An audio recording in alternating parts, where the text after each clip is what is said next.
Good morning দোস্ত।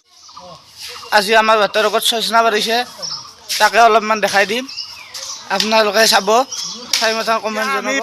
আমি সজনা বাঢ়ি আছোঁ। সজনাৰ এয়া উঠিছে অপূৰ্বতা। এয়া অপূৰ্বতাৰ চেনেল আছে, চেনেলটোৰ নাম হৈছে মেঘামন। আপোনালোকে শ্বেয়াৰ কৰি দিব, লাইক কৰি দিব। এয়া সজনা বাঢ়িছে, এয়া সজনাত পানী পৰিছে।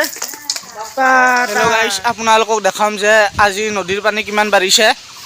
এই নদীৰ পানী বহুত বাঢ়িছে, আপোনালোকক দেখাই আছোঁ, চাই ল'ব আপোনালোকে। হেল্ল' দোস্ত, আপোনালোকক দেখাইছোঁ নদীৰ পানী কেনেদৰে বাঢ়ি আছে। আৰু বেছিদিন নালাগে, 5 দিন মানতে বানপানী হ'ব। এতিয়া চাওক আপোনালোকে এই নদীৰ পানী কেনেদৰে বাঢ়ি আছে উগ্ৰগতিত। এইটো নদীটোৰ নাম হৈছে কালুদা নদী, কালুদা নদী। এয়া চাওক আমাৰ গাঁৱৰ সৰু সৰু ছোৱালীবিলাকে এনেকৈ নদীৰ পানী বাঢ়িলে জাল পাতে, কইলিঙি জাল। এয়া জাল পাতি আছে। এয়া আজি ৰবিবাৰ ন, স্কুলতে নাই, সেইকাৰণে কি কৰিব, অলপ পঢ়ি শুনি এতিয়া জাল পাতবা ধৰিছে। এয়া জাল পাতিছে। হেল্ল' গাইছ, আপোনালোকে ভিডিঅ'বিলাক চাই মই ভিউজ দেখোঁ, আৰু আপোনালোকে এটা বস্তু নকৰে, ছাবস্ক্ৰাইব নকৰে কিয়? ছাবস্ক্ৰাইব কৰক আৰু মোক উৎসাহ দিয়ক।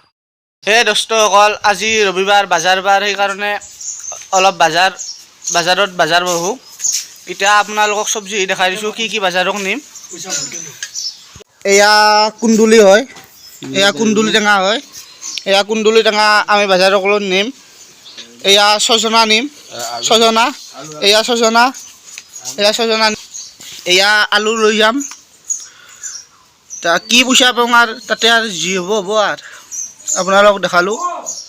এয়া আলু। হেল্ল' দোস্তসকল, এতিয়া মই বাজাৰৰ বস্তুখিনি দি আহিলোঁ। এতিয়া মই দোকান আহিছোঁ। দোকানক আপোনালোকক দোকানখন দেখাই দিছোঁ, আপোনালোকে দোকানখন চাই ল'ব। এখন আমাৰ দোকান হয়, এই দোকানৰ ভিতৰতো দেখাব নোৱাৰোঁ, দোকানখন চাফা কৰিব লগা আছে। তাৰপিছত দেখাম আপোনালোকক।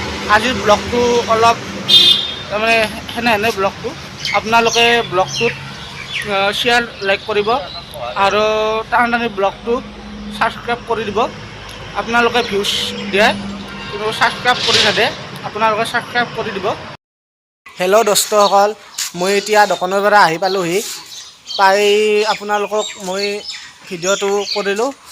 এয়া আমাৰ গাঁওখনি ভালকৈ আপোনালোকক দেখা নাই, সম্পূৰ্ণ কৰি দেখা নাই, আৰু শ্বৰ্ট কৰিয়ে দেখাইছোঁ। আপোনালোকে মোৰ চেনেলটো, টানি চেনেলটো আপোনালোকে ছাবস্ক্ৰাইব কৰি দিব, আৰু শ্বেয়াৰ কৰি দিব, লাইক কৰি দিব।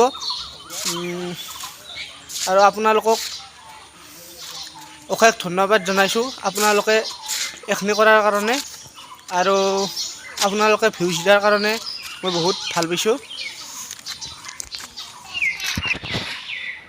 আজিৰ ব্লগটো অলপমান খাটা হৈছে, তাৰে কাৰণে মই ক্ষমা খুজিছোঁ, আপোনালোকে বেয়া নাপাব। আপোনালোকক মই আজিলৈ এইখিনিয়ে ভিডিঅ'টো ৰাখিছোঁ।